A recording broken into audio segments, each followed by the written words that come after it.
ఇది చాలా పెద్ద రాకెట్ యాక్చువల్లీ. అంటే సముద్రంలో నుంచి కొంత డీజిల్ తీసుకుని వచ్చి ఇక్కడ బయటికి తీసుకుని వచ్చి బోట్ల ద్వారా, మోటార్ బోట్స్ ద్వారా తీసుకుని వచ్చి ఇక్కడ బయట తక్కువ రేటుకి అమ్మడం జరుగుతుంది. ఈ దీంట్లో ఇంకా చాలామంది ఇన్వాల్వ్ అయి ఉన్నారు. చాలామంది దీంట్లో ఇన్వాల్వ్ అయ్యి ఈ విధంగా ఒక లీటర్ డీజిల్ని ఒక 60 రూపాయలకి 70 రూపాయలకి అక్కడ కొనుక్కొని ఇక్కడ బయటికి తీసుకొచ్చి అమ్మడం జరుగుతూ ఉంది. దీని వెనకాల ఇంకా చాలా ఆర్గనైజ్డ్గా ఈ డీజిల్ స్మగ్లింగ్ అనేటువంటిది జరుగుతుంది అనేటువంటిది ఈ యొక్క సంఘటన ద్వారా వెలుగులోకి రావడం జరిగింది. సో దీంట్లో ఇన్వాల్వ్ అయినటువంటి ప్రతి వ్యక్తిని విచారణ చేసి దీని వెనకాల ఉన్నటువంటి విషయం అంతటిని కూడా బయటకు తీసుకురావడం జరుగుతుంది. మాకున్నటువంటి సమాచారం ప్రకారం కాకినాడ, మచిలీపట్నం ఏరియాల నుంచి పెద్ద ఎత్తున డీజిల్ అక్రమ సరఫరా, స్మగ్లింగ్ అనేటువంటిది జరిగి విశాఖపట్నం వచ్చి ఇక్కడ బోట్ల ద్వారా బయటకు వస్తుంది అనేటువంటిది తెలిసింది. ఇంతవరకు దీంట్లో ఈ 3 వ్యక్తుల్ని అరెస్ట్ చేయడం జరిగింది. వీర్రాజు, అదేవిధంగా బడే రాజు అండ్ సోరాడ రాము అనేటువంటి వాళ్ళని అరెస్ట్ చేయడం జరిగింది. వీళ్ళు కాకుండా ఇంకా 10 మంది ముద్దాయిలు, అబస్కాండింగ్ ముద్దాయిలు ఉన్నారు. వీళ్ళు ఇచ్చినటువంటి సమాచారం మేరకు వాళ్ళందరినీ కూడా త్వరలో అరెస్ట్ చేయడం జరుగుతుంది. దీంట్లో వెనకాల ఎవరు ఉన్నా కానీ, దీంట్లో ఎటువంటి వాళ్ళు ఇన్వాల్వ్ అయినా కానీ ఎవరిని కూడా స్పేర్ చేయకుండా ప్రతి ఒక్కరిని కూడా అదుపులోకి తీసుకొని చట్ట ప్రకారం వారందరినీ కూడా రిమాండ్ చేయడం జరుగుతుంది. అంతేకాకుండా ఇది చాలా ఇంపార్టెంట్.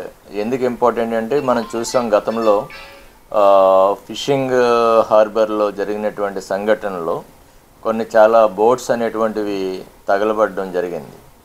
అంటే ఇటువంటి డీజిల్ స్మగ్లింగ్ జరిగేటువంటి సందర్భాల్లో పొరపాటున ఏదైనా అగ్ని ప్రమాదం జరిగితే చాలా బోట్స్ బర్న్ అయ్యేటువంటి అవకాశం ఉంది. ప్రాణ నష్టం కూడా జరిగేటువంటి అవకాశం ఉంది. ఆస్తి నష్టం, ప్రాణ నష్టం జరిగేటువంటి అవకాశం ఉంది. కాబట్టి దీన్ని సీరియస్గా తీసుకొని దీన్ని అరికట్టడానికి పోలీసులు చట్ట ప్రకారం అన్ని రకాల చర్యలు తీసుకుంటారు.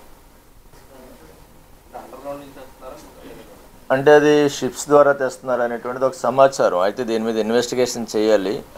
సైంటిఫిక్ ఇన్వెస్టిగేషన్ అంతా కూడా చేస్తూ ఉన్నాము. సిడిఆర్ అనాలిసిస్ ఇవన్నీ కూడా చేసి ఇది యాక్చువల్గా రియల్గా ఎక్కడి నుంచి వస్తుంది అనేటువంటిది దీన్ని ఫైండ్ అవుట్ చేయడం జరుగుతుంది. బై ల్యాండ్ కాదు, బై వాటర్.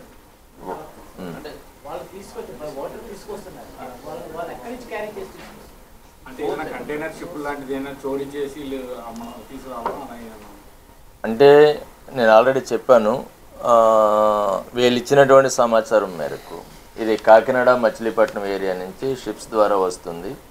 ఇక్కడ బోట్స్లోకి మారి బోట్స్ ద్వారా మోటార్ బోట్స్ ఏవైతే ఉన్నాయో మోటార్ బోట్స్ ద్వారా ఒడ్డుకి తీసుకొచ్చి అక్కడ ఎవరెవరికైతే కావాలో వాళ్ళకి అమ్మడం జరుగుతుంది. సపోజ్ దీంట్లో ఈ పర్టికులర్ కేసులో ఈ వీర్రాజు అలియాస్ స్వామి అనేటువంటి అతను సోరాడ రాముకి 12 క్యాన్లు డీజిల్ ఇవ్వడం జరిగింది. 12 క్యాన్లలో 500 లీటర్స్ డీజిల్ ఉంది.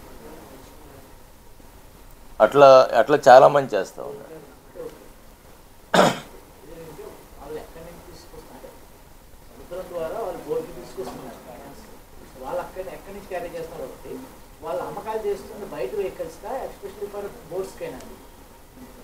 బోట్స్ ద్వారా బయటకు వస్తుంది.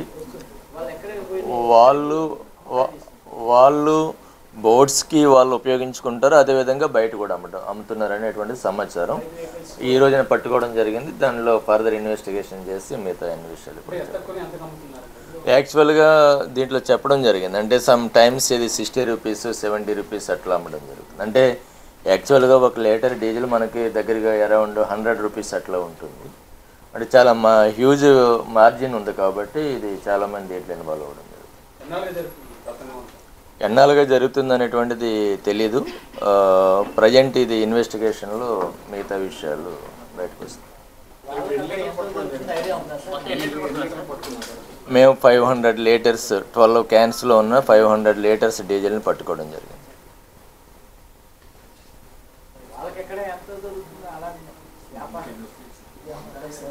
అదే ఇప్పుడు ఇతను ఎవరైతే ఇతను 60 రూపీస్ కొన్నాడు షిప్ దగ్గర. ఆ షిప్లో ఉన్నటువంటి వ్యక్తి దొరికితే మనకి అతను ఎంత కొన్నాడు అనేటువంటిది మనకు తెలుస్తుంది. ఆ లబ్స్ క్యాండిడేట్